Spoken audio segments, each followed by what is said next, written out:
این رازی است 2000 ساله نهفته در افغانستان.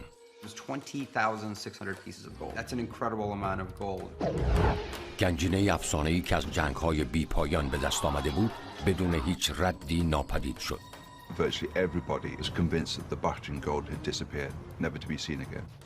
قرنها بعد یک اکتشاف معجزه‌آسا گنجینه و نفرین آن را دوباره زنده می‌کند.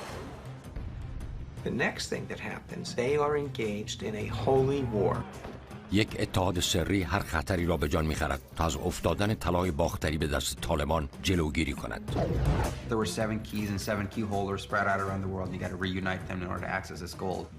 هدف محافظت از بزرگترین گنجینه ملی افغانستان در برابر افرادی است که در پی نابودی آنند.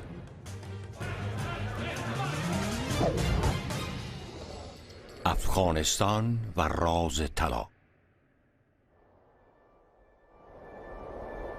12 نوامبر 2001 کابل، افغانستان.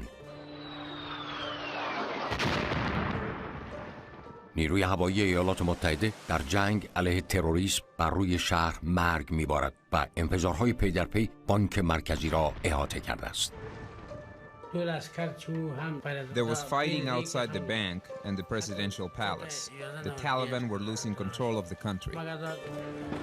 گروهی از ملاهای طالبان دست به تلاشی سرسختانه برای سرقت با ارزشترین گنجینه طلای باختری که در یک گاو صندوق غیرقابل نفوذ قرار داشت میزنند.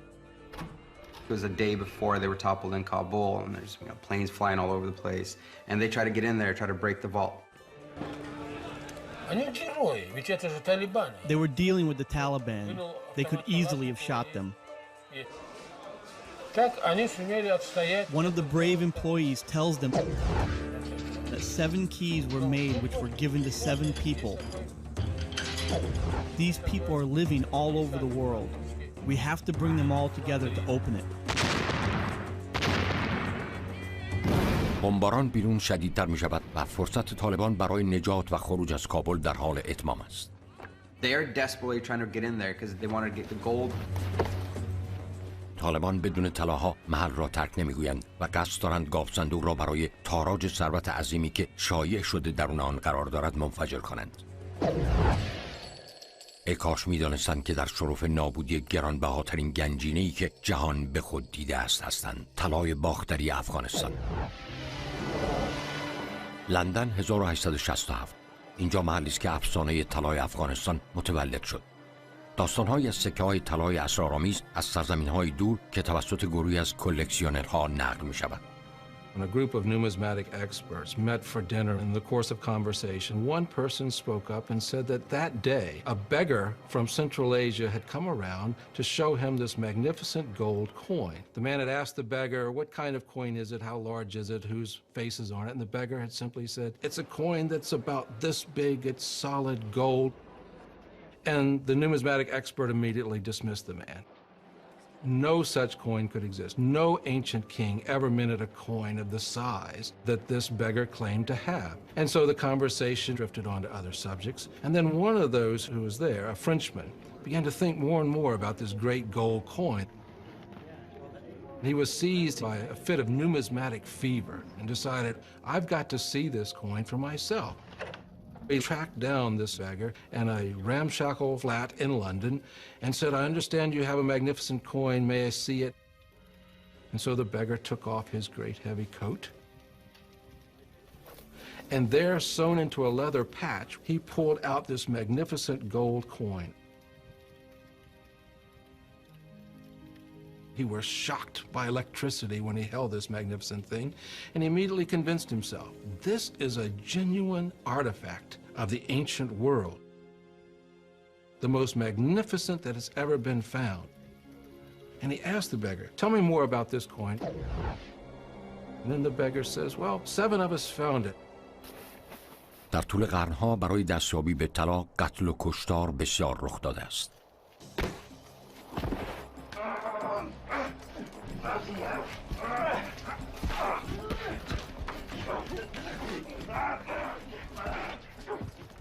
And immediately 5 of us fell dead. and 2 of us survived in the fight to own this coin. The 2 survivors decided that they would toss a coin to decide which one would smuggle this great gold coin to Europe, where it could fetch a high price. Well, the French expert very calmly said, "I'll offer you 1,000 pounds for it." The offer stands for 20 minutes. And so for 19 and a half minutes, these 2 men stared at each other across this ramshackle flat in London.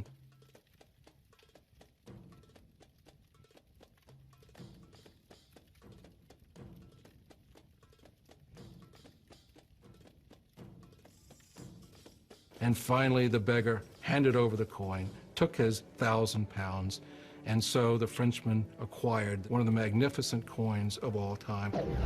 مرد فرانسوی کمیابترین سکه جهان را با 2.5 اینچ قطر و وزنی بیش از 169 گرم خرید. Through the coins, you can date who ruled in different regions. So you see that there are many different successive rulers and generals of Greek descent there. It's a masterpiece. It's very finely carved, minted. It's the biggest gold coin in antiquity, and it was minted by King Eucratides, who was famous. He reigned both in Bactria and in Pakistan. کشف سکه حیرت انگیز است. شاه ایوکراتیدس نماد چیزی است که بسیاری معتقدند قلمرو یونانی اسکندر کبیر در باختر است. سرزمین 1000 شهر افغانستان باستان. According to historical documents, Alexander built approximately 1,000 cities throughout Central Asia, many of those, of course, in Bactria. اندازه و وزن خالص این سکه که به زیبایی طراحی شده، تب طلا را شعله ور می‌کند. سکه طلای ایوکراتیدس اولین نشانه واقعی از یک ثروت عظیم مدفون شده در زیر شنهای افغانستان است. ثروتی که متعلق به اسکندر کبیر است. دکتر فرانک هارت تلاش‌های اسکندر کبیر در باختر را در کتابش شرح می‌دهد. در سرزمین استخوان‌ها یا Land of Bones، اسکندر در افغانستان. Alexander grew up in a world of military ambition, of heroic ideals and dreams. Persia was an extremely wealthy nation and was quite prized by the Greeks as a land of opportunity in terms of conquest. در 334 پیش از میلاد مسیح اسکندر مقدونیه را به قصد تصرف امپراتوری ثروتمند و اسرارآمیز ایران ترک می‌گوید. در طی 5 سال لشکر او شرق اروپا، شمال آفریقا و آسیای غربی را تصرف می‌کند. نبوغ نظامی اسکندر پیروزی‌های بسیاری برای او به ارمغان می‌آورد تا آنکه به باختر می‌رسد. Alexander, when he came to the areas currently known as Afghanistan, he had some stiff resistance. Alexander was surprised because no one had actually gone as far as he had gone from the west. When Alexander reached the city of Bactria, they found a quite shocking sight. Bodies being gnawed by dogs. They began to wonder what kind of barbarism had entrenched itself. اجساد افرادی که بیش از اسکندر به آنجا حمله کرده بودند به عنوان هشداری وحشیانه برای متجاوزان در این سرزمین باقی مانده بود. اما در میان این همه وحشیگری اسکندر مناطقی سرشار از منابع طلا یافته بود که هر کسی را وسوسه می‌کرد. The Persian Empire was an extremely wealthy empire which was able to accumulate about 5,000 tons of reserve gold and silver. Much of that gold came from Bactria, at the hub of what would later become the Great Silk Road. The Silk Road was basically a commerce trade. Trade would come through there from Europe as far as Roman Empire and Greek Empire, and they would end up all the way in China. If you're in the east, you have to go through Afghanistan to get to the west, and if you're at the west, you have to go through Afghanistan to get to the east. So all the regions around Bactria that produced gold and silver tended to funnel them in that direction. باختر و طلاهایش تحت کنترل فرمانروایی بیرحم به نام بسوس است. بسوس دشمنی وحشی است که قبایل اطراف را علیه اسکندر با یکدیگر متحد کرده است. Bessus claimed the throne of Persia. Alexander claimed that throne for himself, and so there was quite a rivalry between the two. اسکندر در بیابان‌های لمیزرع ترکستان به دنبال بسوس می‌گردد و 2000 تن از افراد خود را به دلیل شرایط خطرناک جغرافیایی از دست می‌دهد. در پایان زمانی که رهبر چادرنشین شکست می‌خورد توسط افراد خودی در ازای لطف اسکندر وسوسه می‌شوند. Several of his strongest lieutenants turned against their general leader, Bessus, betrayed him, arrested him, turned him over to Alexander for punishment. Bessus's nose and ears were cut from his face, as that his body was tied between two bent sapling trees, which sprang upright when the ropes were cut and therefore ripped Bessus's body apart.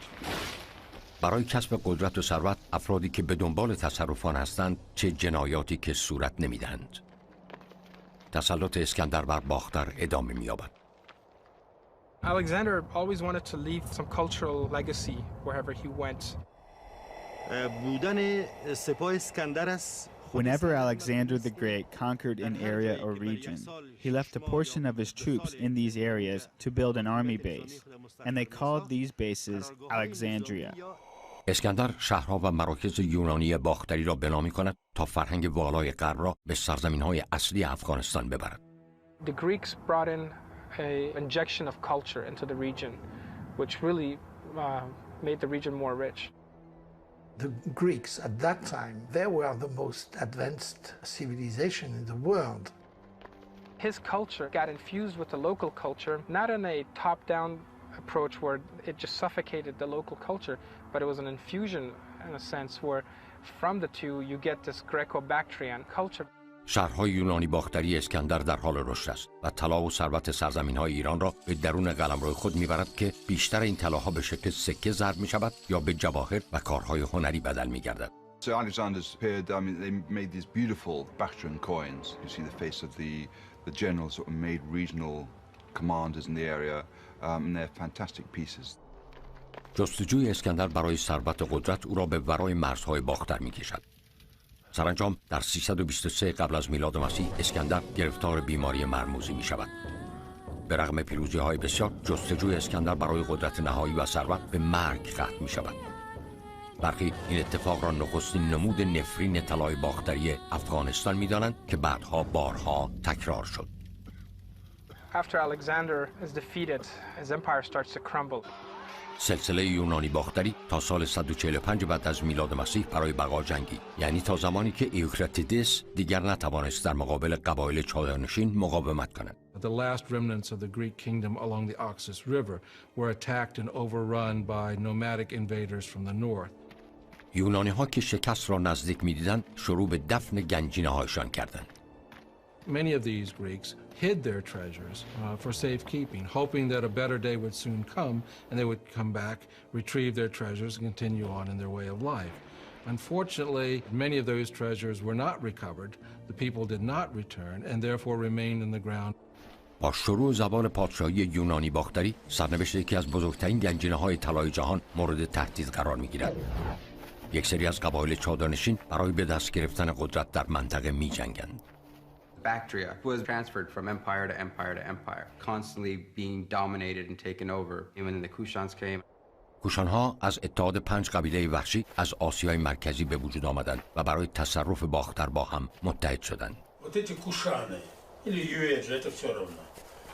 When the Kushan people conquered the Greeks in Bactria, they looted everything that they could. They managed to obtain everything that the Greek kings collected over many decades. کوشان‌های چادرنشین با قتل عام یونانی‌هایی که مقاومت کردند و جنگیدند، برخی از بزرگترین ثروت‌های روی زمین را تاراج کردند. Those particular nomads loved gold. For them, gold and adorning yourself with these bright jewelry type of stuff was great. طی 100 سال بعد کوشان‌ها از آن نواحی کوچ کردند و عتیقه‌های پادشاهی یونانی باختری را بدون هیچ مدرکی با خود بردند. What once had been great histories and biographies perhaps of ancient Bactrians all were lost, and Bactria's history simply faded into fable and legend. Not much was being written about it, where we lost the civilization, so there was no viable sources of information about them. Gradually, the history of Bactria then was largely forgotten. 241 بعد از میلاد مسیح، هنگام فروپاشی امپراتوری کوشان، گنجینه‌های باختر ناپدید می‌شوند. جستجو برای یافتن آنها پر از قرن‌ها مرگ و نابودی خواهد بود.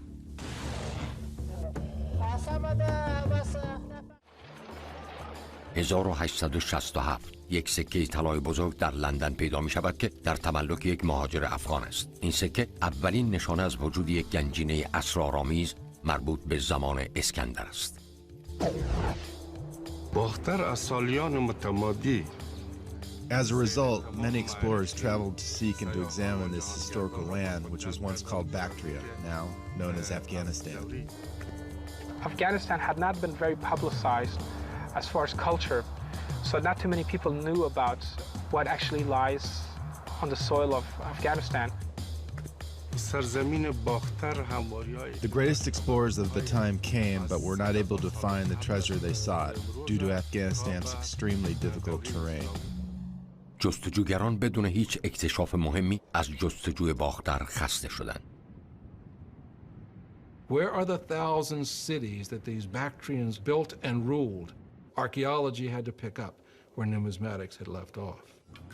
نمی شود چیز بیشتری از سطح زمین جمع آوری کرد. باستانشناسان برای یافتن شهرهای گم شده و اندوخته عظیم طلایشان باید زمین را بکنند. فرانسوی‌ها اولین گروهی بودند که در 1922 شروع به کاوش کردند. But it really wasn't until the 20th century, particularly as a result of the great French archaeologist Fouché, who in 1922 established an archaeological mission in Afghanistan, that serious excavations began to be undertaken.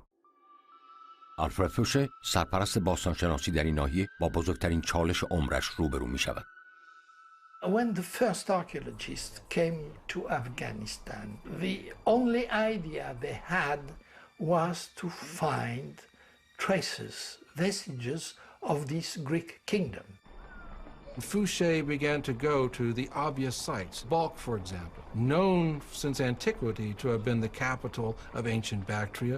Surely, if you were going to find the remains of the ancient Greeks who inhabited the area, they would be found at Balkh. He hoped very much to be the first to find the Greek monuments in Balkh, and he could not discover anything of interest because everything was deep down, covered up by more recent layers of buildings.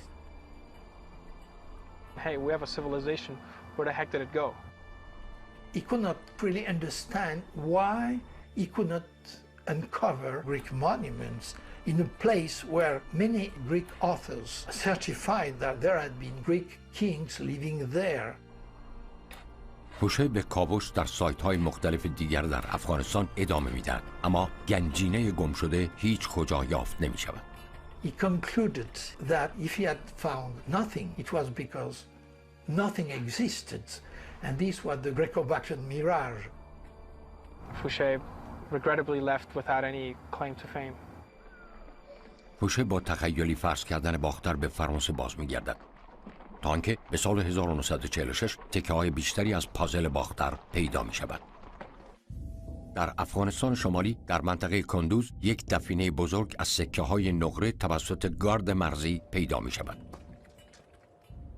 The Kunduz hoard was discovered fortuitously. The people who discovered the hoard of coins were forced to give their find to the Museum of Kabul. سکه‌های یافت شده در کندوز به سرعت توسط متخصصین سراسر جهان مورد بررسی قرار می‌گیرد. Each one of these is an indication of two things. One, the great wealth that once existed in Bactria, and two, the great turmoil that destroyed the Greek kingdoms and made this an abandoned wealth as the Greeks fled further south. 15 سال می‌گذرد تا نشانه بعدی از پادشاهی باختر نمایان می‌شود. 1961 جستجوی بزرگ در شمال شرقی کندوز متمرکز می شود. جالب است که این بار این پادشاه افغانستان است که شخصاً به کشف راز کشورش کمک می کند. The king of Afghanistan used to go hunting in this part of the country on the Oxus, Amu Darya River. پادشاه محمود ظاهرشاه به طور اتفاقی به منظره غیر معمول نزدیک روستای ای خانم برمیخورد. مثلثی غول‌آسا در زیر خاک. While he was there, he was shown a stone capital. And there noticed some rather remarkable remains visible just inches below the soil. The outline of an entire city was staring back at the king. The king inquired in the region, was told that indeed some magnificent things had been found by local villagers at this place called Ai Khanum. سرانجام سراب باختر در حال تبدیل شدن به واقعیت است. The king, quite educated, understood the significance of this, reported his find to the French archaeological mission in Afghanistan. در 1961 هیئت اعزامی فرانسوی به سرپرستی دکتر پاول برنار به بررسی کشف پادشاه علاقمند می شود. برنار به ای خانم می رود. So we went and visited the site and we understood immediately after the first minutes that this was what we had been looking for. We were in a state of shock because it was so extraordinary for us. So this was the proof that we were on a Greek site and of course the site of a big city, a large city. برنار گروه کاوشگران خود را به منطقه میبرد تا کار بسیار سخت و حساس کاوش در میان خاک 2000 ساله را آغاز کنند. These were very rigorous, demanding excavations. The climate is not an easy one to deal with. اما کاوش در این مورد ارزشمند بود. We uncovered just in the middle of the town there was a palace, big, large palace. The proportions of this architecture was enormous. چند سال بعد که برنار و گروهش همچنان اکتشاف را ادامه میدادند، میزان پیشرفتگی آنها شگفت‌انگیز بود. Ay Khanum is a representation of very high culture. There are walls around the city, some 33 feet high, 25 feet thick. There's a monumental gateway leading into the city. As you entered that town, on the left you would have seen a magnificent Greek theater that could seat 5,000 patrons, the largest theater east of the Mediterranean world. It could have been only a very important building, and we knew by comparisons that this architecture could not have been anything else except royal architecture. There was a magnificent gymnasium, a palestra or wrestling ground, and of course the palace at Ai Khanum, one of the largest that's ever been found, with royal living quarters, audience halls, great colonnades, and attached to it a treasury. در نهایت کاوشگران وارد گنجینه می شوند. آنها انتظار دارند گنجینه‌ای که مدت‌ها در جستجویش بودند را در اینجا بیابند. هرچند به نظر می آید که گنجینه مدت‌ها پیش تاراج شده است. تا 1978 تنها گنجینه یافت شده دفینه‌های کوچک از سکه‌ها و مصنوعات نقره بودند که در نزدیکی زمین خزانه‌داری کشف شدند. با این حال کاوش‌ها در ای خانم وجود یک قلمرو پیچیده و ثروتمند یونانی را تایید می‌کنند. Ai Khanum is one of the most significant examples of the mixture of Hellenistic and Bactrian cultures. It's an added bonus for us that it reveals what life was like on the farthest frontiers of the Greek world in an area now known as Afghanistan. تنها سوال این است که نتیجه ثروت به کجا رفته است؟ 1978 شایعه طلاهای پادشاهان یونان باستان برای بیش از یک قرن جویندگان را به افغانستان کشید. همه آنها رویای کشف راز یک ثروت گم شده را در سر داشتند. طلای باختری همچنان دور از دسترس باقی می‌ماند، اما میراث آن به شکل شعله‌های جنگ در افغانستان متجلی می‌شود. یک رژیم کمونیستی قدرت را به دست می‌گیرد و شاه که کاوشگران را به کار گرفته بود و از آنها حفاظت می‌کرد برکنار می‌شود.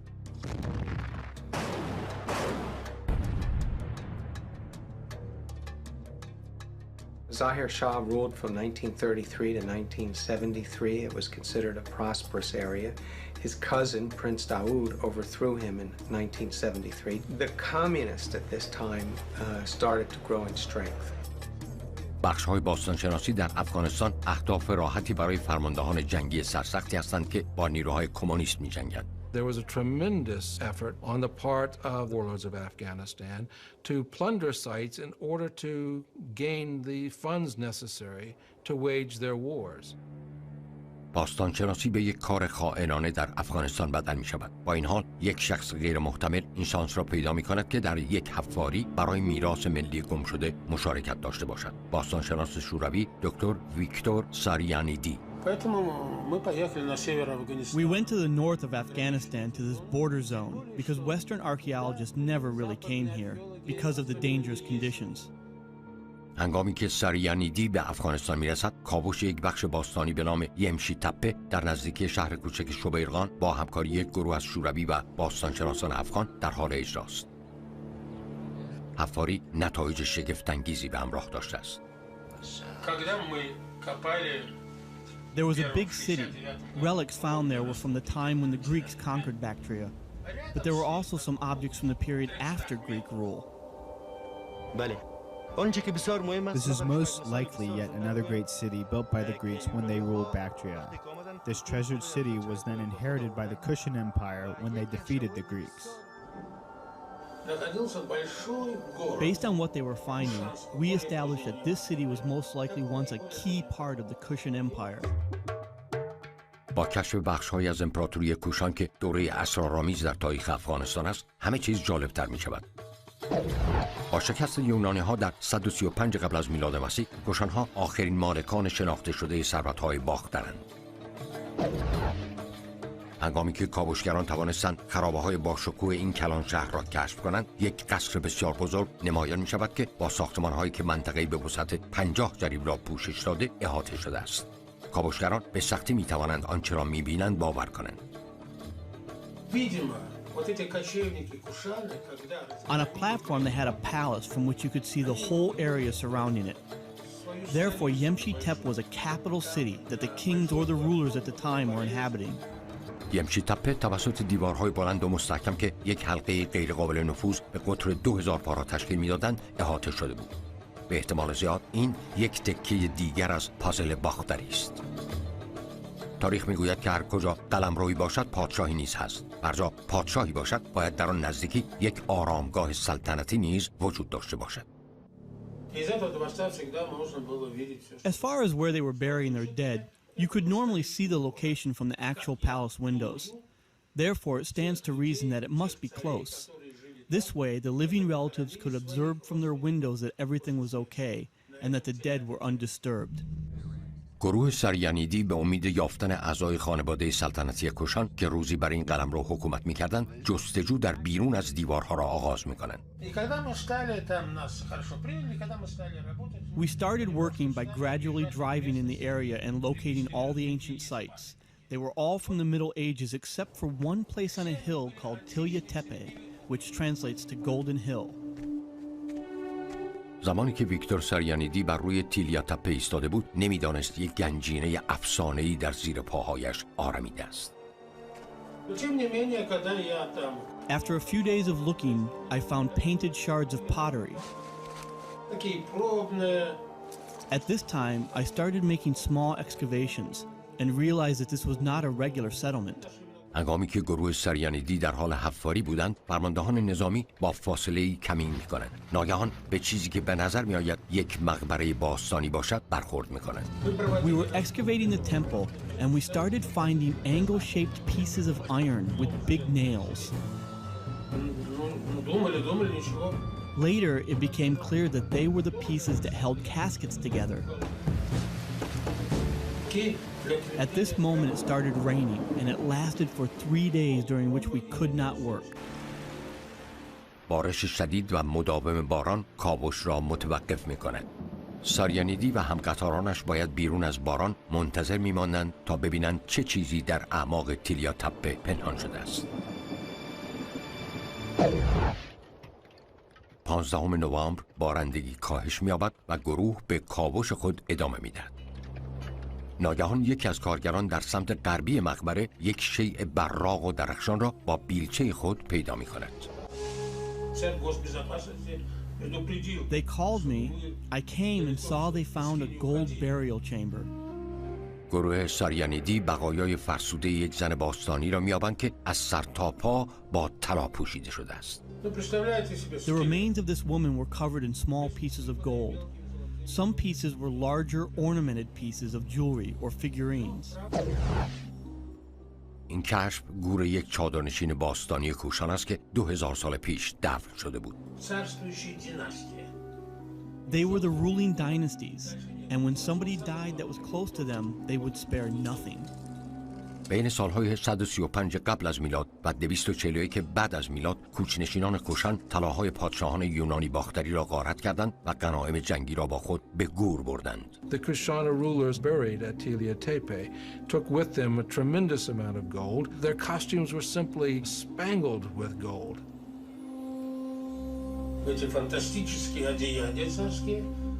The living descendants would put on these fantastic clothes and quickly carry the dead. They would dig a plain hole in the ground, lower the body, and then carefully cover it up with dirt and grass so that by the next day even a herdsman with his animals that grazed there would not be able to see it. To keep out smugglers and excavators back then. So they didn't want to publicize, hey, that this is the burial site. The remains of a young woman who took to her grave a kind of eclectic assemblage representing the great cultures of her time. She had with her a bronze mirror from Han China, a coin from the Parthian Empire, a gold coin from the Emperor Tiberius of Rome, a pendant showing the Greek goddess Athena, and she also had an ivory comb clearly imported from India. ساریانیدی از یافتن مقدار زیادی از طلاهای باختری در افغانستان به هیجان می‌آید. با وجود چنین کشف خارق‌العاده‌ای، ساریانیدی از گروهی از باستانشناسان که در کابل دور هم جمع شده بودند نظرخواهی می‌کند. So I took some of those medallions and I went to the conference. I decided to share this find with the members of the Kushani specialists. I felt this was my debt. یکی از باستانشناسان حاضر در جلسه پاول برنار است که 10 سال بدون هیچ موفقیتی به دنبال طلاها بود. And he took out of his pockets 2 or 3 of these objects. And by God, we were quite astonished because these were marvelous objects and of a kind we had never seen in Afghanistan. برنار به سختی میتواند باور کند ساریانیدی گنجینه بزرگ را طی تنها 1 هفته یافته است. He started crying. He said, "Victor, I have been out digging for 10 years and I have never found a piece of gold." I totally understood him and felt compassion for what he was feeling. He found and dug up a Greek city in the heart of Asia, but he was not able to find any gold. هوش‌های متوالی حتی باعث حیرت بیشتری می‌شوند. I could not believe this. At first I thought it was only one chamber. Maybe some wealthy person died and was buried and so on. But then it became clear that it was an actual multiple burial site. کاوشگران دومین و سومین محل تدفین و گورها را نیز کشف می‌کنند. They were all facing a certain direction and each of them had a tremendous amount of gold. The discoveries at Tilla Tepe revealed one of the largest collections of gold artifacts ever found. Discoveries such as these are extremely scarce in this world. These riches exemplify the lives of kings and rulers, revealing how wealthy they were, and at the same time, it has brightened the darkest periods of our history. خبر اکتشاف در تپه طلایی تا دور دستها پخش می شود. افغانها با دوچرخه، اسب یا با ماشین به امید دستیابی از تکه‌هایی از فرهنگی که هرگز نمی شناختند به آنجا می رفتند. Victor Sarianidi's discoveries instantly became worldwide news. Newspaper accounts were comparing this to the discovery of King Tut's tomb. There was such a tremendous amount of gold, some 10,000 pieces. This was mind-boggling to everyone. در میان این جشن بعضی معتقد هستند نفرین مانند نفرین مقبره توتنخامون بیدار شده است. گفته می شود این طلاها برای اسکندر مرگ را به همراه آوردند. حال این خود افغانستان است که رنج می کشد. افغانستان 1978 ویکتور ساریانیدی و یک تیم از باستانشناسان افغان طلای باختری که مدت‌ها گم شده بود را از خاک بیرون می‌آورند. گنجینه‌ای مانند گنجینه افسانه‌ای توتنخامون که به زمان اسکندر باز می‌گردد. بعضی عقیده دارند که این طلاها نفرین شده‌اند. جبر سیاسی افغانستان مغشوش می‌شود و گروه را در موقعیت خطرناکی قرار می‌دهد. The Communist Party in Afghanistan was getting a lot of resistance from Islamic types within it. And that's when the Islamic resistance came up. The Islamic resistance was able to maintain the support of the people. مبارزان اسلامی که به نام مجاهدین شناخته می‌شدند، حکومت پوشالی شوروی را به عنوان یک کشور متجاوز می‌شناسند و نبرد خونینی به نام آزادسازی به راه می‌اندازند. We were excited but very worried at the same time. When the Mujahideen entered the political landscape in Afghanistan, all archaeological sites were being robbed and looted. آمریکا از مجاهدین افغان حمایت می‌کند و آنها را با اسلحه تجهیز می‌کند تا با رژیم کمونیست مبارزه کنند، اما کنترل بسیار اندکی روی آنها دارد. I looked and I saw robed armed horsemen, and their horses are destroying all our excavation walls by trampling on them. I screamed at them and saw that the workers nearly fainted from this. Those mujahideen totally ignored me. They just continued trampling our walls and then turned and left. محافظان مسلح به مکانهای حفاری فرستاده می‌شدند تا از کارگران و حجم عظیمی از طلا که می‌یافتند محافظت کنند، اما با چنین وسوسه‌ای که زیر زمین مدفون است مشکل بتوان به کسی اعتماد کرد. Every night we had to return to the burial site, but we did not have any barriers or protection of any kind. So we managed to secure it by leaving our footprints in the dirt, and in the morning would check if the guards had entered or not. کاوش به چهارمین، پنجمین و نهایتاً ششمین مقبره می‌رسد. It's estimated to be more than 20,000 pieces of gold plus different gems and stones. So it's a lot of gold. از این 6 مقبره 5 مقبره متعلق به زنان کشان و تنها یکی متعلق به یک مرد است. گروه از یافته‌هایش خوشحال است، اما تمام این مقبره‌ها شباهتی را آشکار می‌کنند. Something happened. We don't know exactly why. Visibly, these 6 people died at the same time. For some reason in that city, there was some major event or tragedy which has resulted in the death of all of the Kushan royalty.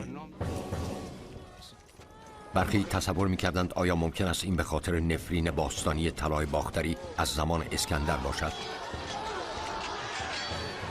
So there's mystery behind it. I mean, there's just so much mystery in it. Like, what was going on with this? It was 20,600 pieces of gold.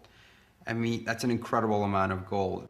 تاجی از طلا که یک زن کوشانی آن را بر سر می‌گذاشت در یکی از محفظه‌های تدفین پیدا می‌شود. جمجمه این زن برای مطالعات بیشتر به مسکو فرستاده می‌شود. When the skeleton was found, it was full of gold.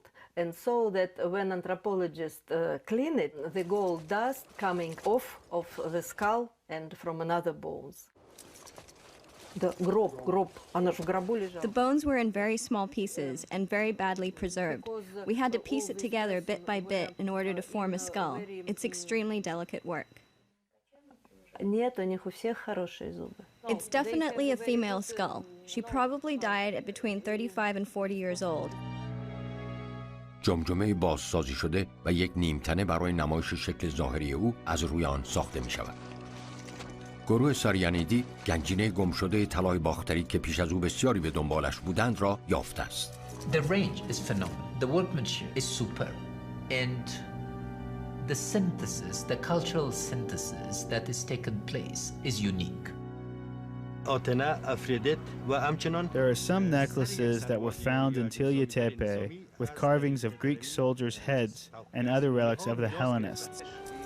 ارزش طلاها میلیون‌ها دلار آمریکا تخمین زده شده است، اما ارزش واقعی در تاریخ افغانستان است که نهفته است، تاریخی که برای 2000 سال گم شده بود. What is special about it from a craftsmanship perspective is that it allows us to revise some of our notions of cultural history. There's enormous range that this collection is going to open to art historians. Of course, to be able from the material culture to reconstruct the culture, the ceremony, the rituals that used gold so extensively. The true value in it is the information that it contains, especially in that it belongs to this group of nomads that live in that particular area where there's very little information known about them. گروه 2 ماه تحت شرایطی که روز به روز سخت‌تر می‌شود حفاری می‌کنند و تکه‌های طلا را از بخش‌های تیلیا تپه خارج می‌کنند. خطر قبایل افغان در حال جنگ همچنان باقی است.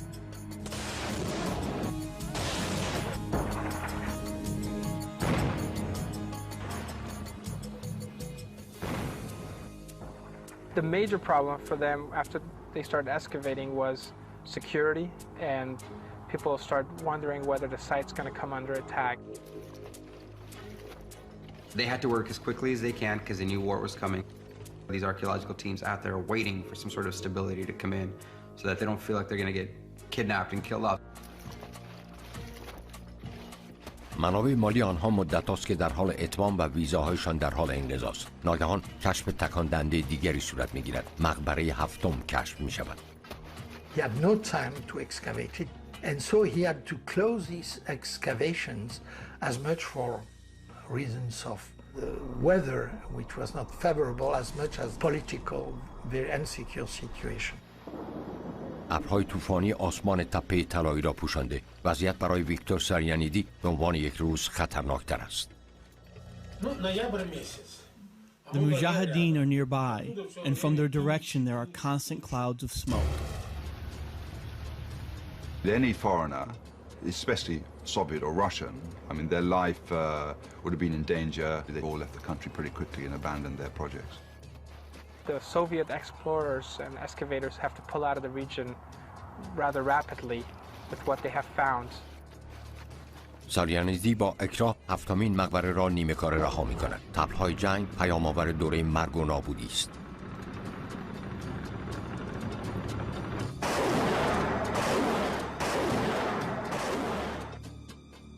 گنجینه افغانستان با بلای افسانه‌ای باختری احاطه شده است. –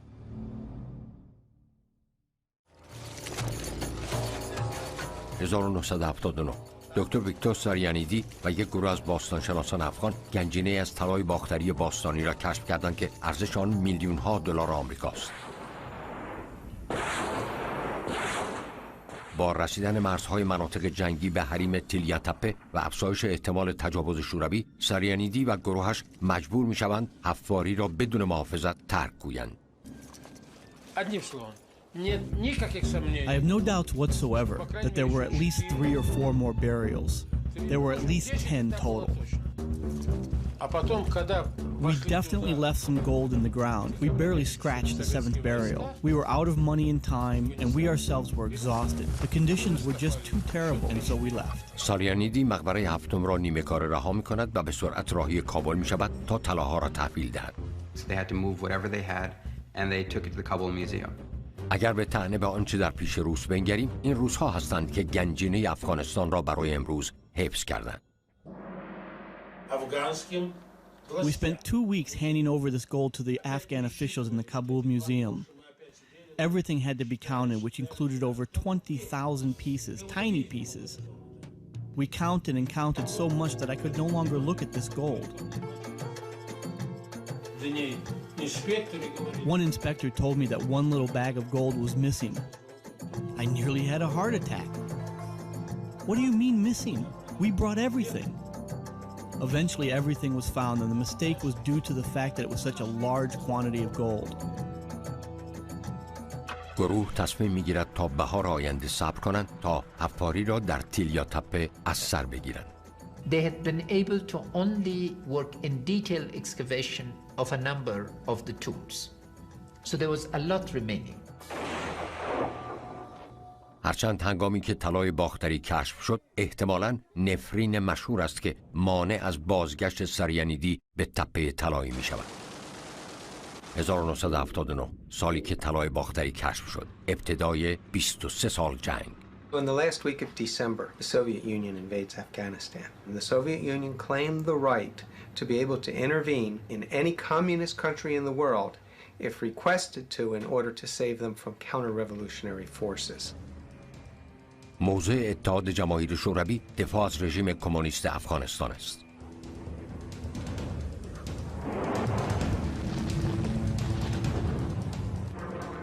If the communist regime collapsed in Afghanistan, then there was this impression that Islam would come across the border into Central Asia.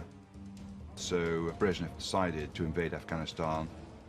The Soviets intervened massively. They were able to very rapidly capture all the cities.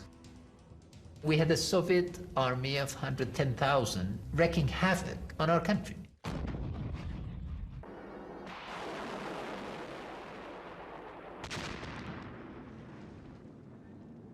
From 1979 to 1989, they killed over 2 million people in this country. And in the process, all that was taking place in the way of appreciation and understanding of our cultural heritage went all by the side. 2000 سال قبل اسکندر کبیر طلای باختری را غارت کرد و شدیداً مورد هجوم افغانها قرار گرفت. حال با کشف طلاها این مهاجمان روس هستند که در خطرند. When we look, especially in this period of our modern history, at the wars waged in Afghanistan by Alexander, there are some startling and stunning similarities that we ought to be paying close attention to. In both cases, fairly modern, sophisticated armies, which had been designed to conduct large-scale battles, were suddenly faced with insurgent operations, guerrilla warfare. The warlords of the past are very much like the warlords of the present. We're talking about fighting under the same circumstances in terms of climate and terrain. We're talking about dealing with the same kinds of insurgent movements that are hard to pin down. We're talking about the fact that you need to bring warlords into your camp, but at the same time you have to be careful which warlords you can trust and which warlords you can't. Alexander faced the same kinds of problems. یک بار دیگر فرماندهان جنگی منطقه با یکدیگر متحد می‌شوند تا دلاورانه در برابر تحمیل یک ابرقدرت بجنگند. The Soviets controlled the major cities. They had no control over the countryside. The Russians would decide to invade the Panjshir Valley, the home of Shah Massoud, one of the great guerrilla leaders of all time. The Russians knew that this was a stronghold of the resistance. They would go in and invade with their conventional forces up the valley, and lo and behold, they would not find a single Afghan fighter. Once they had secured the area, they would turn around and withdraw. And as they withdrew, Afghans would appear from behind every rock.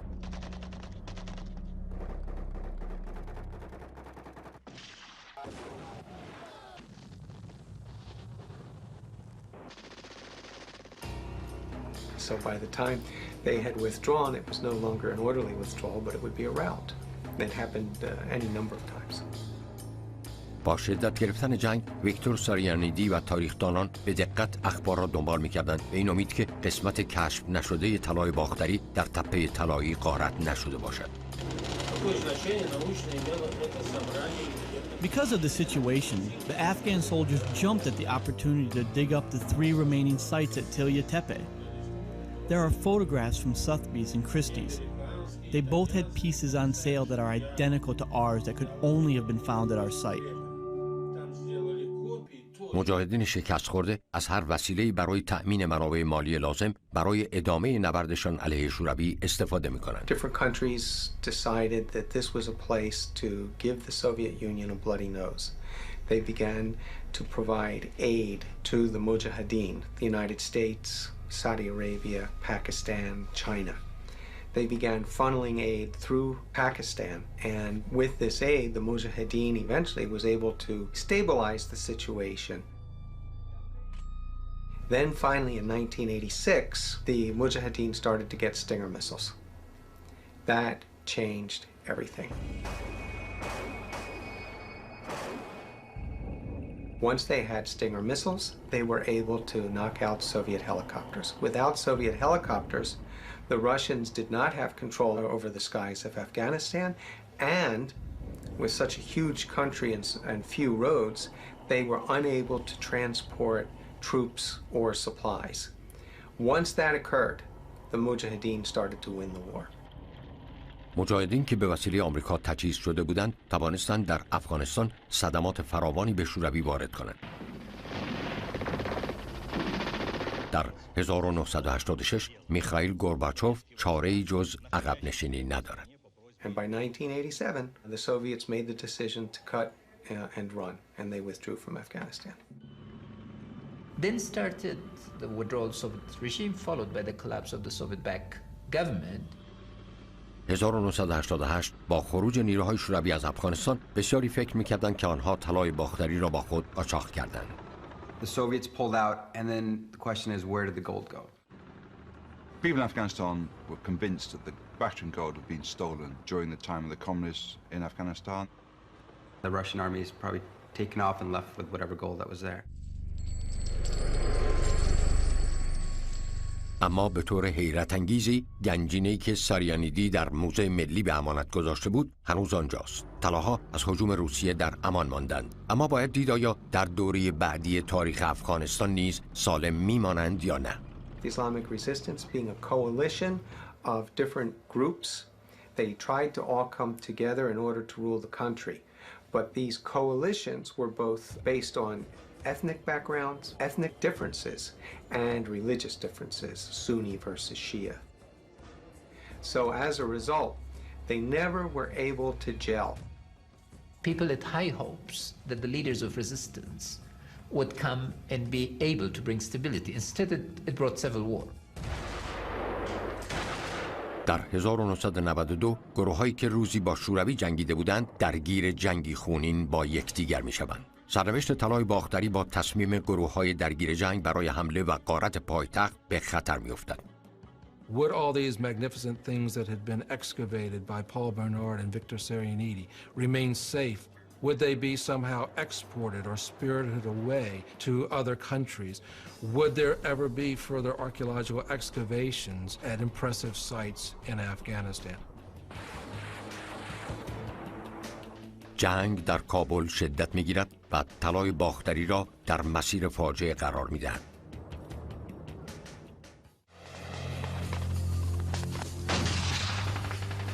« 1992 با یورش جنگ داخلی افغانستان سرنوشت یکی از باارزش‌ترین گنجینه‌های دنیا هنوز نامعلوم است. بیش از 20,000 تکه از طلای باختری که توسط باستانشناسان روسی و افغان یافت شده در اختیار فرماندهان قرار دارد که سرسختانه به دنبال منابع مالی برای خرید اسلحه هستند. Virtually everybody in Afghan society was convinced that the Bakhtian gold had disappeared, never to be seen again. The Soviet embassy was always trying to distance itself from this. They said, "You found this? Great. Now return it and let's be finished. It belongs to the Afghan people and the Afghan government. So let them do with it as they wish."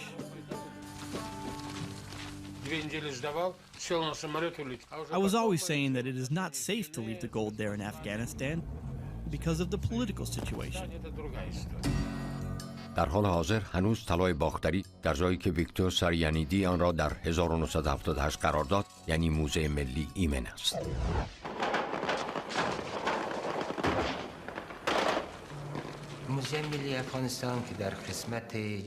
The Afghan National Museum, which is located in the southwestern part of Kabul, was used as a battle station by various rebel factions. The museum suffered the most amount of destruction during the Civil War. Over a period of time, it was looted by the regional warlord that held it. And every day he would go in and take Buddhist statues, Bakhtian coins, you name it. He'd just walk in and take what he liked. There was nothing to stop him at all. With this Bakhtian gold specifically, there was rumor that it was sold in the black market for arms. And so archaeologists around the world were constantly watching whatever auction houses were coming up for any signs of the gold that may show up. This news was shocking and lamenting in that it relayed that up to this point, Afghans were burying their sons and daughters, but today they have buried their culture and history. It's common fact that anything of a historical interest in Afghanistan, people expect it to disappear. با وجود هرج و مرج یک مرد این دوراندیشی را داشت که طلای باختری را به مکان امنی منتقل کند. رئیس جمهور پیشین افغانستان نجیب الله. Najibullah, while respecting religion, was also very much secular.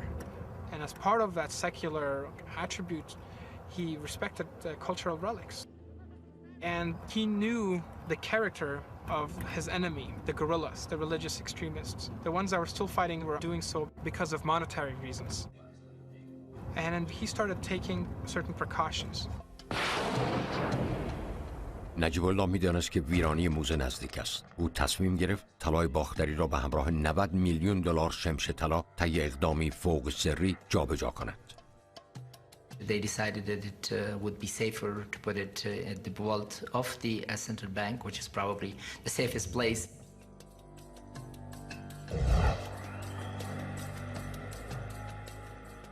گاف صندوق یک شاهکار مهندسی است که توسط یک شرکت آلمانی در دوره نادرشاه در دهه 1930 نصب شده است. نجیب الله برای تضمین امنیت ارزشمندترین گنجینه افغانستان 7 مقام عالی رتبه مورد اعتماد را فرا می‌خواند. We had a lot of things from the excavation site at Telia Tepe, like the gold cloth worn by a princess, which was from top to bottom ornamented with treasures. طلاها در 6 جعبه قرار داده می‌شوند و در محفظه داخلی سری یک گاف صندوق رسوب‌ناپذیر پنهان می‌شوند. گاف صندوق با یک در فولادی بسیار بزرگ که با 7 قفل بسته می‌شود محافظت می‌گردد. کلیدهای این 7 قفل به 7 مقام عالی رتبه خارجی که با جانشان از طلای باختری محافظت می‌کنند تحویل داده می‌شود. حتی در این محیط متشنج جای طلاها امن است و در دژی درون دژ دیگر قفل شده است. No one would know who these particular key holders are. It's an incredible treasure, and if you can gain access to who these people are and find who their family is, it's just gold versus, their mother or their daughter or their son. بدون داشتن هر 7 کلید نمیتوان گاف صندوق را باز کرد. مقامات عالی رتبه به محل خدمت خود باز می‌گردند در حالی که هویتشان سری باقی می‌ماند. در اختیار داشتن کلید هم مایه افتخار است، هم مسئولیتی است که جانشان را تهدید می‌کند. They were spread out to different parts of the world intentionally to keep these things safe. 1994 طلای باختری ایمن است، اما یک گروه متعصب و تندرو در حال ورود به جنگند.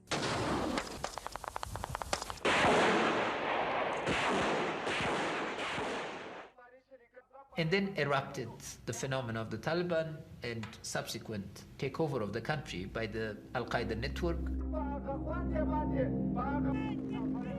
These were not seminaries where people only sat around and studied scripture. They did that. They studied the Quran. They also studied the concept of jihad, of holy war against the infidels. And they were fired up with this. And they were led by Mullah Muhammad Omar, who eventually became the leader of the Taliban. They were convinced that it was God's will to go out and conquer the infidel. Now, who's the infidel? The infidel is anybody who doesn't practice the same brand of Islam that you do. They were fairly severe in their methods of conquering the country. The Taliban now ordered everybody had to wear a chador that covered you from head to foot. Men could no longer shave. You couldn't fly kites because it was considered frivolous and it took your mind away from worshiping Allah. The foreign minister of the Taliban, Mutawakkil, was asked, hey, why are you killing people in the soccer stadium? He replies on CNN, why don't you build me an execution palace and I will not kill people in the stadium? It's too much, it's too extreme, people start fighting against it, and they go after art. در 1995 طالبان شروع به غارت، فروش و تخریب سازمان یافته آثار هنری و تاریخی افغانستان می‌کند. The Taliban, who had an outright policy of destruction of all pre-Islamic remains, including the smashing of Greco-Bactrian statuary that was found still intact in the Kabul Museum. They are extremists and fanatics, and they don't want people to make faithful representations of things, of people, which are wrong, because the Islamic law forbids is the representation of God, but not of human beings. سپتامبر 1996 از آنجا که طلای باختری احتمالاً بزرگترین میراث تاریخی افغانستان است، طالبان به دنبال تنها شخصی که به گنجینه‌های ملی دسترسی داشت می‌روند. رئیس جمهور پیشین افغانستان محمد نجیب الله. طالبان در یک گروگانگیری مسلحانه نجیب الله و برادرش را در پایگاه سازمان ملل در کابل دستگیر می‌کنند. The crowd came into the compound, dragged him out.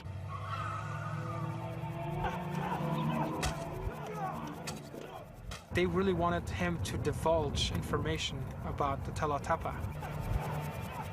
نجیب الله اسرار محل طلاها و هویت دارندگان کلیدها را همچنان مخفی نگاه می‌دارد. با تمام خشونتی که از سوی طالبان اعمال می‌شود، او سخنی بر زبان نمی‌آورد. They beat him and dragged him around, and they eventually they castrated him. And then they hung him from sort of a traffic control tower in the middle of Kabul, and his brother as well. نجیب الله کسی که خطر طالبان را پیش بینی کرده بود و در پی حفظ ارزشمندترین گنجینه‌های کشور بود، سرانجام رازهای طلای افغان را با خود به گور میبرد. روزها پس از اعدام نجیب الله، شایعه قدیمی گاف صندوق حاوی گنجینه و شمش‌های طلا طالبان را به بانک مرکزی کابل میرساند. مصطفی مدیر خزانه‌داری بانک مرکزی افغانستان است. 35 سال است که امنیت گاف صندوق بانک و محتویات آن بر عهده اوست. So the Taliban came to the bank one day and started pushing people around, asking about our vault and where the gold reserves and treasures are kept. We told them we did not know. Of course, I did. طالبان تمامی موجودی نقد دلارها و خزانه بانک را به سرقت میبرند. یک کلاشینکوف بر روی سر آقای مصطفی قرار میدهند و یک کارمند دیگر نیز مورد اصابت تپانچه قرار میگیرد. طالبان دوباره میخواهند به محل گاف صندوق برده شوند. گاف صندوقی که گنجینه طلای افغانستان در آن قرار دارد.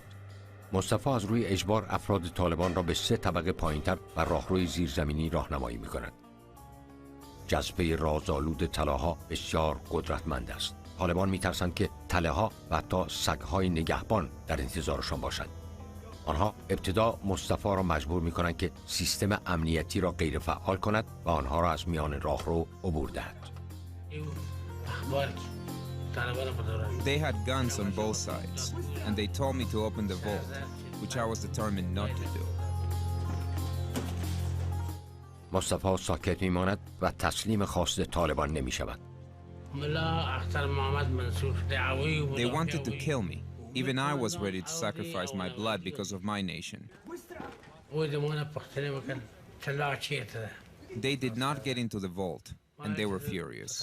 I knew they were going to come back one day, so that's when I decided to make sure they could not be successful. When the Taliban men were walking away, I took one of the keys I had in my hand, and I put it into one of the locks. Intentionally, I broke the key inside the lock by turning it backwards. کلید شکسته می شود و یک تکه از آن در درون قفل باقی می ماند. خوشبختانه طالبان متوجه این موضوع نیستند. For not doing what they wanted, they put me in jail for 3 months and 17 days. مصطفی شکنجه می شود و آنها با قبضه تپانچه به سرش می کوبند، اما هیچ چیز نمی تواند او را مجبور به افشای رازهای گاف صندوق کند. I wouldn't tell them how to get into the vault because their war and their government did not have popular support of the people. If I would have showed them these valuable things, they would have taken them with them. 26 فوریه 2001 ملا عمر فرمانده متعصب و یک چشم جنبش طالبان حکمی صادر می کند. تمام تندیس‌ها و بت‌های موجود در کشور باید نابود شود. آنها خدایان کفار هستند. 2000 سال طول کشید تا جویندگان طلای باختری که یکی از منابع کلیدی میراث مذهبی و فرهنگی افغانستان است را بیابند. طلاها بازگوینده رازهای قرن‌های گمشده تاریخ افغانستان است، مگر اینکه طالبان زودتر به آن دست یابند. مارچ 2001 طلای ظاهراً نفرین شده باختری، بزرگترین گنجینه افغانستان، در حال حاضر در گاف صندوق رسوخ ناپذیر بانک مرکزی کشور همچنان محفوظ است. برای ورود به گاف صندوق باید 7 کلید که در دست 7 مقام عالی رتبه است وجود داشته باشد. طالبان در صدد است به آنها دسترسی پیدا کند، در حالی که گنجینه‌های ملی دیگر که از امنیت پایین‌تری برخوردار بودند قربانی ملا عمر و جنگ او علیه مذاهب دیگر شدند. که در سال 1995 The Taliban regime decided that statues and other artifacts should be destroyed, and they begun this movement from the museum. Approximately 3,000 statues were smashed into piles of dust. اشیاء به سرقت رفته از موزه‌های ملی کابل وارد بازارهای غیرقانونی می‌شوند. این شیوه جنون‌آمیز گروه‌های متعصب است. They were given instructions on which item to take, And so they would take that item and similar items they would destroy, so the price of that one item that they've taken is driven up in the black market. The Taliban introduced an avowed policy to destroy the pre-Islamic remains of Afghanistan, to systematically go out and in defiance of every code of conduct in the world, to target and destroy Buddhist artifacts.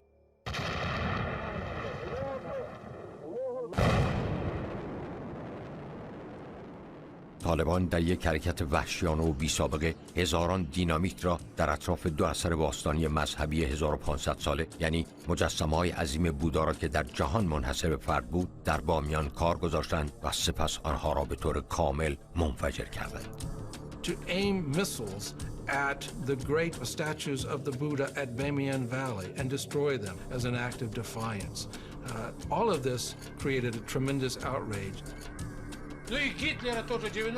How is it possible that in the 21st century, in front of the whole world, they blew up the only Buddha of its kind? Well, the Buddha were very spectacular. They not only blowed up the Buddhas, but they also destroyed all the paintings which were all around the Buddhas.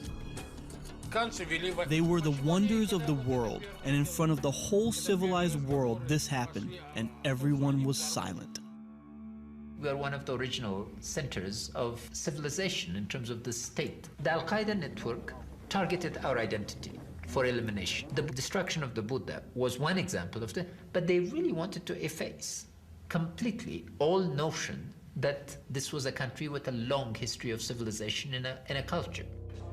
در این زمان بیشتر گروه‌های باستانشناسی جهان از اینکه طلاها در محلی محفوظ هستند بیخبرند. آنها بیش از دیگران نگرانند.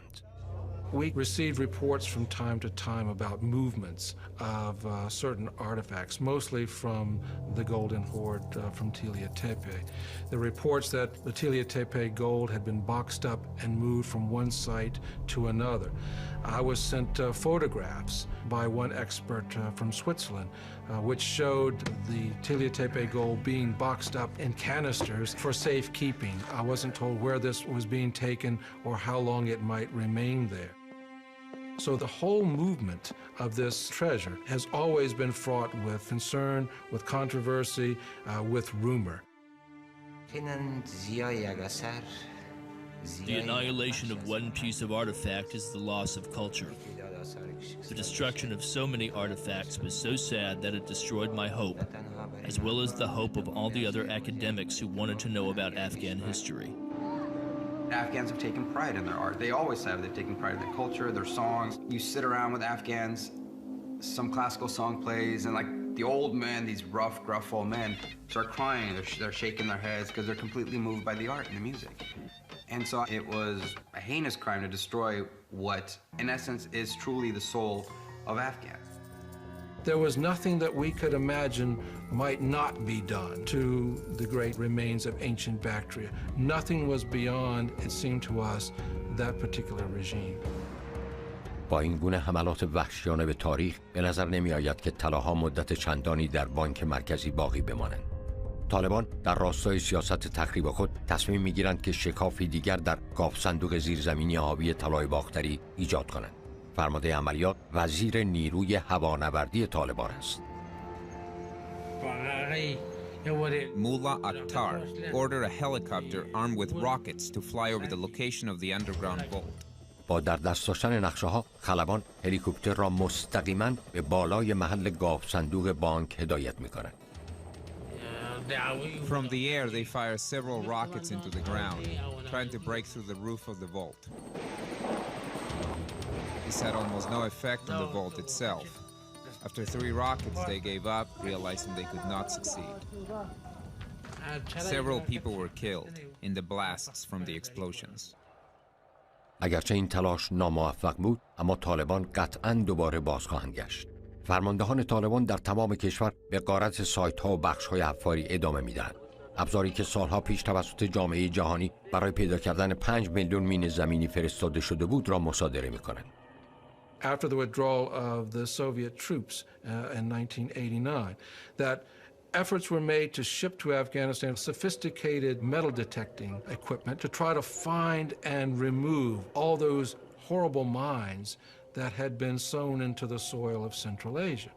As a result of that, however, some unscrupulous warlords in Afghanistan took the metal detecting equipment to known sites like Balkh and used them to literally destroy these areas, digging as pot hunters would do to find any remaining coins, gold, silver, artifacts, whatever could be sold. سایت حفاری بخش ای خانم بیشتر شبیه سطح ماه است. حفاری‌های غیرقانونی در تمام شهر دیده می‌شوند. بیشتر بناها توسط آتش توپخانه در جریان جنگ‌های مختلف تخریب شدند. ستون‌های بزرگ دزدیده شدند. بعضی‌ها حتی در قهوه‌خانه‌ها و کافی شاپ‌ها به عنوان دکور مورد استفاده قرار می‌گیرند. Their unorthodox means of digging destroys all of the past history that we could learn about if the excavations were properly conducted by experts. What smugglers are doing is depriving the world of understanding the context. We were worried, concerned, and anxious about losing the Bactrian gold because it became possible that these precious relics could easily be stolen. با امواج متوالی تخریب فرهنگی، باستانشناسان جهان تنها می‌توانند فرض کنند که طالبان سرانجام راهی به درون گاو صندوق باز کردند. سوال این است که آنها با طلاها چه کردند؟ The scare then was that maybe they'd melted the gold, sold it off so they can buy arms. The antiquities in the country, whether they were in museums or at historical sites, were stolen, damaged, or destroyed. آنگاه حادثه‌ای که پیامدهای سنگینی برای جهان و طلاها داشت رخ می‌دهد.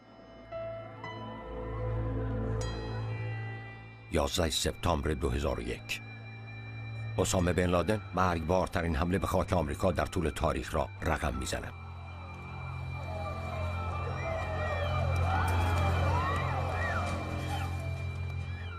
طالبان و شبکه القاعده در افغانستان خود را در مرکز خطر می‌یابند.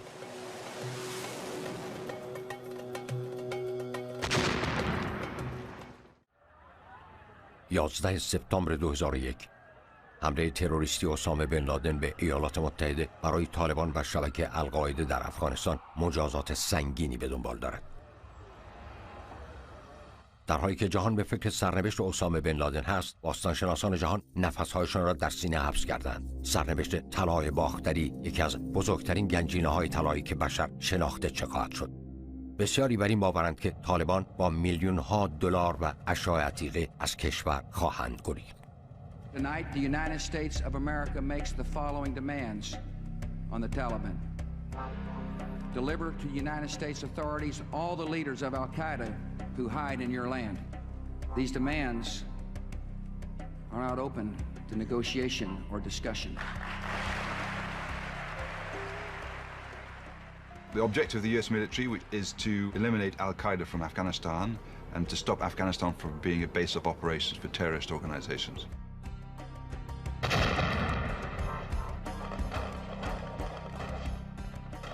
The Taliban had to be taken out, eliminated from Afghanistan because Al-Qaeda was given protection by the Taliban. If you want to get rid of Al-Qaeda, you have to get rid of the Taliban. 7 اکتبر 2001 آمریکا حمله هوایی به تأسیسات نظامی و پایگاه‌های آموزشی القاعده را آغاز می‌کند.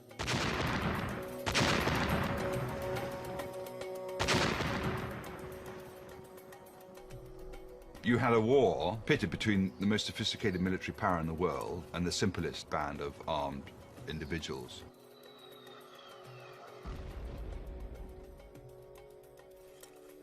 So the Americans inserted these small A-teams into Afghanistan with their laser-guided munitions and without too much trouble managed to rout the Taliban and Al-Qaeda.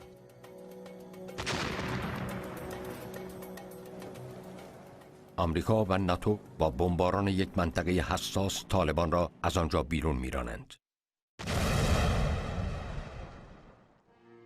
مزار شریف اولین سنگری است که فرو می‌ریزد و طالبان را مجبور به فرار می‌کند. کابل هدف بعدی حملات استراتژیک است. 11 نوامبر 2001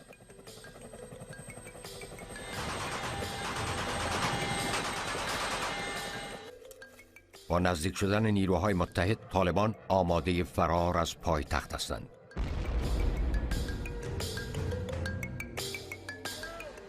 ملاهای طالبان تصمیم میگیرند پیش از فرار آخرین حمله را به بانک مرکزی انجام دهند و هر کاری که لازم باشد برای فرار به همراه بزرگترین گنجینه افغانستان انجام میدهند.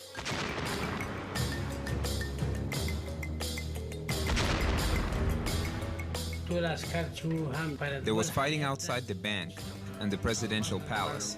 The Taliban were losing control of our country.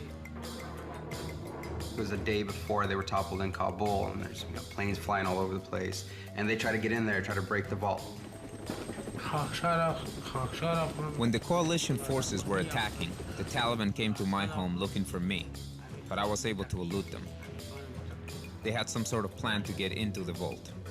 گروهی از ملاهای طالبان به بانک مرکزی افغانستان باز می‌گردند تا بانک را از پول، ذخیره طلا و از همه مهمتر گنجینه افسانه‌ای که نزد مورخان به طلای باختری مشهور بود خالی کنند.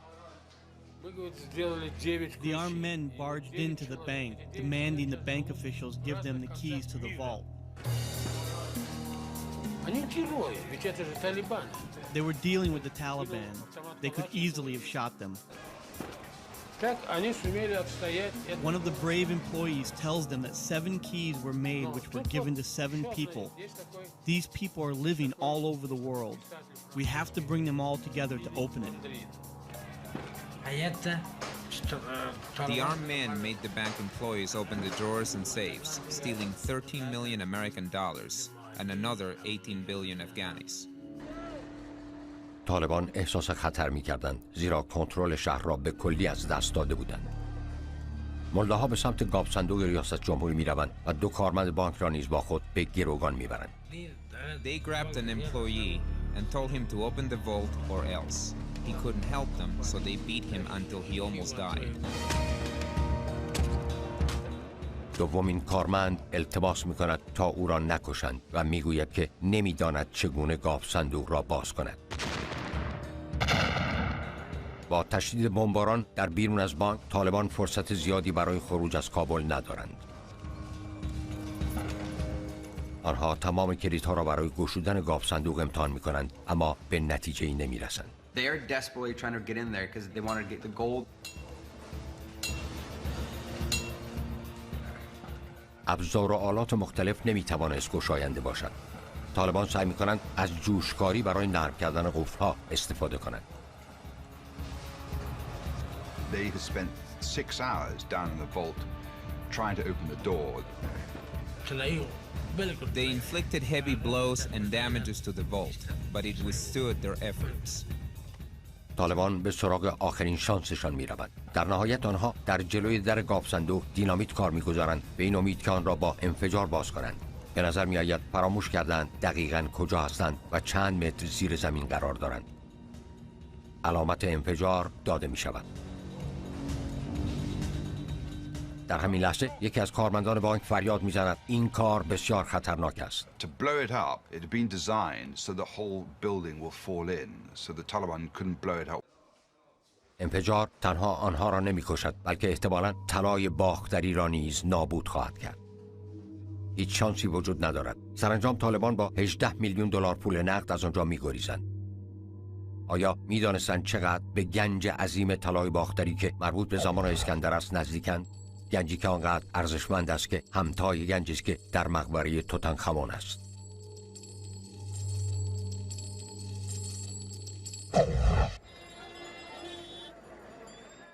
نوامبر 2001 آمریکا و نیروهای ناتو کنترل پایتخت را به طور کامل در اختیار می‌گیرند و طالبان ناگزیر از فرار می‌شود. رژیم متعصب و خشک مغز طالبان اکنون می‌خواهد خود را از مهلکه نجات دهد.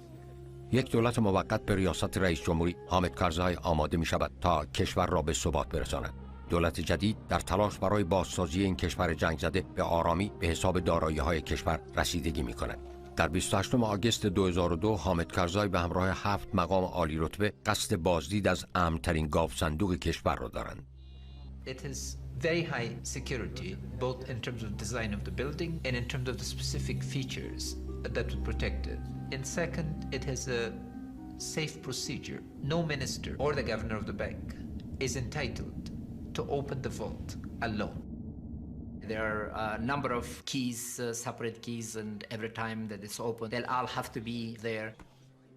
آنها به زیر زمین میروند تا به گاف صندوق برسند. آنجا یک کلیدساز میتواند تک کلیدی که مصطفی به عمد داخل قفل شکسته را بیرون آورد. 7 کلید آمادند و درون قفل میچرخند. درهای گاف صندوق باز میشود. It was quite exciting. It was a big event, but we're also apprehensive at the same time as to what we're going to find out. مردها پس از دهه‌ها جنگ و غارت انتظار یافتن چیز اندکی را دارند. اما آنها غرق در انبوه طلای میشوند که اکنون در مقابلشان قرار دارد. منظره 90 میلیون دلار شمش طلا آنها را به زانو در میآورد. مقام‌های بلندپایه از یافتن ذخیره طلای افغانستان بسیار خرسند هستند. هرچند طلای باختری همچنان دور از دسترس است. The new government didn't know where it was. Oh, well, obviously it must be missing because we've been in power for 2 years and there's no sign of the gold. Where's the gold? No one knew where the gold was. What was the fate of the Bactrian gold excavated by Victor Sarianidi from Tila Tepe?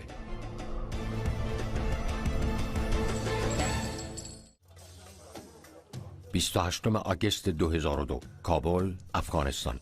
گروهی متشکل از 7 مقام عالی رتبه در جستجوی یکی از رازآمیزترین گنجینه‌های جهان، طلای باختری، به یکی از غیر قابل نفوذترین گاف صندوق‌های جهان می‌رسند. 7 کلید حاضر است و درون قفل‌ها چرخانده می‌شود. در بزرگ فولادی باز می‌گردد.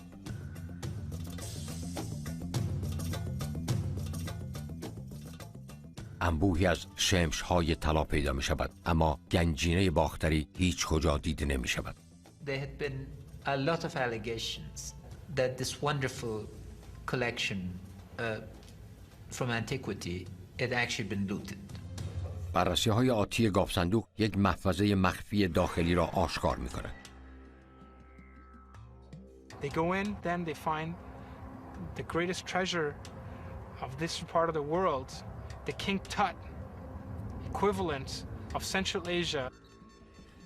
It was a day of joy for us because we were able to open the vault and verify that all the boxes in which the collection had been stored were actually in place.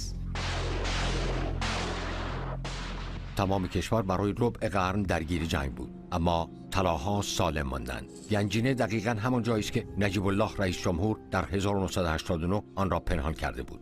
Despite all the upheavals and turmoils, the international aspect of the war, the domestic aspect of the war, the extreme chaos and the anarchy that prevailed in Afghanistan, thank God nothing happened to the vault of the central bank. It really was a very, very special day. It verified that the cultural heritage of the country was there. It shows that the Afghan spirit lives on. Very impressive. I mean, some of the refined jewelry type work that was done on these, it's quite impressive. So the boxes were verified first, then we invited a committee that is painstakingly documented each and cataloged it. طالبان لحظه به لحظه در موقعیت بدتری قرار می‌گیرد. با حضور آمریکا در افغانستان، طالبان ناگزیر از فرار از کابل می‌شود.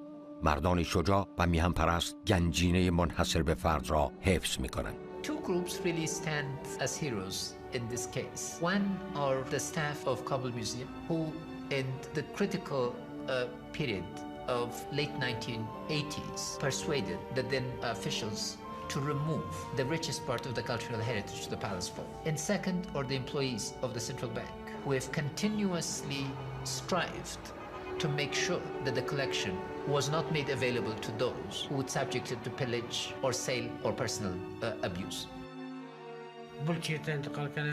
This was my conscious duty and my responsibility to not let them enter. I was not afraid. They were not Afghans. هر کس که از جریان با خبر بود تلاش میکرد تا طلاها را از نابودی نجات دهد. It was intentionally made as murky as possible so that the Taliban themselves would be unaware of the location of the Tila Tepe gold. And by keeping the Taliban in the dark, of course, the rest of us were kept in the dark as well. That's a great anxiety that we, in hindsight, were willing to bear as long as the treasure has remained safe. The tragic figure in all of this would probably be Najibullah, who was accused in 1989 to have sold it to the Russians before he locked it away. I think the fact that nothing has happened to any of the items that we have at the vault during all the upheavals, when lots of things were stolen from the country, that I think testifies to the fact that this is a very well protected and very secure place. I wish the government had transferred all the items from the Kabul museum. طلاها بسیار با ارزشند، اما ارزش واقعی در فرهنگی غنی است که نمایانگران هستند. Such items testifies to the age of this land, of this people, and the civilization, various civilization that have prospered here and unfortunately have also over time declined. Of course, it's a national heritage and a national treasure for us that can testify how far back our history goes and sheds light on that. The period when the Greek Bactrian kingdom was destroyed and the Kushan kingdom has not been found was called the Dark Period because the archaeologists knew nothing about it. Tilya Tepe now throws a very bright light onto this problem. Now you can say that this period is not so dark. تخریب فرهنگی به دلیل جنگ یا غارت در سراسر جهان اتفاق می‌افتد، اما در هیچ کشوری گسترده‌تر از افغانستان نیست. We find all the time newspaper reports giving us indications of how much has been lost, for example, from Iraq as a result of the Iraq War. All of that is a tremendous tragedy, but it pales in comparison, really, to the amount of damage that has been done, the amount of destruction that has been deliberate among the antiquities of ancient Afghanistan. برخی اعتقاد دارند که طلاها نفرین شده است و با خود تاریخی طولانی از مرگ و نابودی به همراه دارند. It is definitely cursed. The whole tragedy of this treasure is that 25 years had passed. We are in the 21st century and practically no one has seen it. Find one surviving piece, much less an entire treasure, is like thinking that your entire family had been exterminated in some horrible Holocaust, and then to discover that no, not only is your brother still alive, but indeed your brothers and your sisters and your mother too. Some are lost, but you're awfully thankful for anything that still remains. تا زمانی که فرماندهان و شورشیان هنوز در سایه ها کمین کردند، ثبات در افغانستان همچنان شکننده است. جامعه بین المللی مجبور است صبورانه منتظر اولین نمایش کامل طلاها باشد. وزیر فرهنگ کشور برای نمایش تاریخ غنی افغانستان مشتاق است، اما از دزدیده شدن آن می‌ترسد. We have a lot of problems. Terrorism is still around. The government is not still strong enough. We don't have strong institutions yet. We need to have an army, a police, and a judiciary. So we'll keep working till we have all that. So overall, this presents both a bridge in terms of a connection to enable citizens all over the world to benefit from this unique act of creativity, because it stands out. You know, it's not ours alone. It really belongs to the world. In that sense, it's part of our common heritage. کاوش‌ها و حفاری‌های غیرقانونی که در افغانستان شایع شده، شانس توسعه دانسته‌های تاریخ افغان را از میان می‌برد. Afghanistan is one of the few archaeological heavens because so much remains to be discovered. And we hope that hundreds of archaeologists will come, work in an organized fashion, and pull together this fascinating history. I think we offer something parallel to Egypt, Turkey, India and China in this regard. در اکتبر 2004 فرانسوی‌ها کار آلفرد فوشه را که یک قرن پیش آغاز کرده بود دنبال کردند در بلخ. We are in much better condition to find what Fouché did not find. We're not only rebuilding the state in a democratic manner, but are also rebuilding our culture, rediscovering history. And archaeology is going to be a very important part of this. And this collection is a very important asset in multiple ways. The future of Afghan archaeology, I hope, will be a bright one. there might be other icon that we can excavate in peaceful circumstances and systematic and scientific circumstances that will fill out the great blanks that still remain in our knowledge of the ancient Bactrian kingdom.